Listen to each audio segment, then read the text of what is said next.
In this video, I want to continue talking about the book of Deuteronomy, and namely Deuteronomy 18:15 and the context, because I've been having a lot of discussions with those who I call the Torah 10 talkers, who understand that this prophet is Yeshua, Jesus Christ, the human. Where, of course, Peter in his talks in Acts chapter 3 here, verse 22, is quoting Deuteronomy 18:15 concerning a prophet. Where, of course, the same Torah 10 talkers like to refer to this refreshing as if it's referring to the Horeb covenant, where I've already made a video talking about this, video number 220.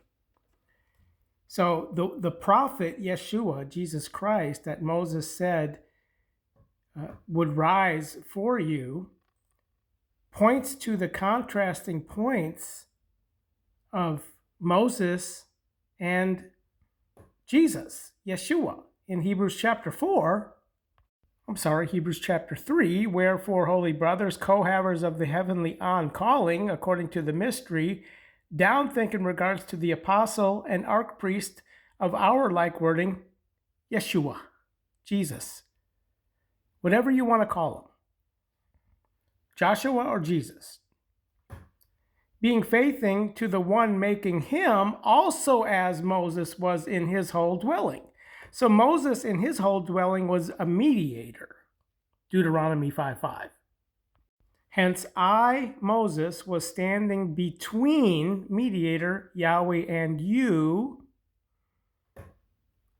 Israel, all Israel, which is the mediatorship of Moses to the people of Israel. So again, concerning the archpriest, the one Moses spoke, where we see these contrasting points, for the one having been considered worthy of more glory is the prophet Moses spoke than Moses, according as so much in more valuation than the dwelling site of Moses and his mediatorship, where Moses is faithing into his whole dwelling as a mediator, therapist, while Christ as son is faithing over his dwelling site. Okay, so let's go to Hebrews chapter 8, where we see again the archpriest, Christ Jesus, the one Moses spoke, taking seat at the right hand of the Father, is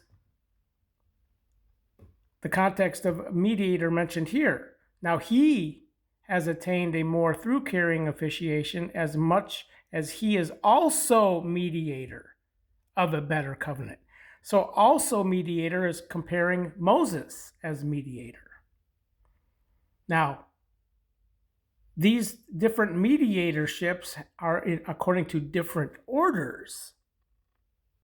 The mediatorship of Moses, even in Deuteronomy, is the Levitical priesthood in the order of Aaron. So if accomplishing was through the Levitical priesthood for the people having been law set by it, the people of Israel, which need is there still for an ulterior priest? Ulterior means of a different kind, to let rise according to the order of Melchizedek, and not to be called according to the order of Aaron, which was the Levitical priesthood. For due to the priesthood being displaced, the order of Aaron, of necessity there becomes a displacement of law also. Okay, so these covenants, the covenant with Moses, beginning at Horeb, is not according to the order of Melchizedek, which points to Abraham. Melchizedek only seen 2 times in the Hebrew text. Regent of Salem brought out bread and wine to Abraham, and he was priest of El the Uppermost, having been likened to the Son of God as the archpriest. Moses spoke, the prophet. So this the order of Melchizedek ties back to Abraham, where in the next chapter, verse 18, is the covenant first established with Abram before the name change in Genesis 17, which is also profound to the two allotments according to the allegory of Paul. But the point I want to drive home here is that those who want to go back to the law of Moses and the Horeb covenant are not in covenant according to the order of Melchizedek. These are not the same orders.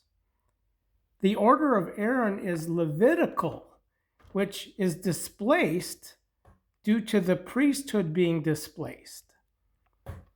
But you are an outchosen becoming line, a reigning priesthood, a holy nation of people, of course, which the outchosen here corresponds to those foreseen in Ephesians chapter 1. So as he outchose us in him before the downcast of the cosmos, according to the mystery, Ephesians 1, 9, 10, Ephesians 3, 3 and 4, according to the unveiling of the mystery, verse 9, the mystery, as well as Colossians 1, 26 and 27, the mystery that having been secreted away, etc., to make known according to the mystery, which all corresponds to what I talk about in other videos, concluding the terms to uphead the all, eventide to midnight, which cut off and cut in two is here. And then those who are altogether finished in Hebrews 8:8 is the context of the third watchtimers. Those who are presently wanting to go back to the law of Moses, the order of Aaron, which again, Deuteronomy 5:5 concerns Moses' mediatorship. Or then if we just back up, Yahweh has cut together with us, Israel, all Israel, a covenant on the Horeb, Sinai, not with our fathers, Abraham, Isaac, and Jacob, has Yahweh cut this very covenant. According to the Levitical priesthood, the first mention of the covenant with Moses is Deuteronomy 19:5. To guard my covenant, and you will become to me a regentum of priests in the Levitical order, which the 10 words, the 10 commandments are even worded to Moses in Exodus chapter 20 before the stony tablets, where if we jump to Exodus 24, verses 7 and 8, he took the document of the 10 words and everything that Moses wrote on the covenant. This is Sinai Horeb. And then Moses took the blood and sprinkled it on the people, and he spoke, "Here's the blood of the covenant." Not with our fathers was this covenant according to the order of Melchizedek, concerning the one Moses spoke.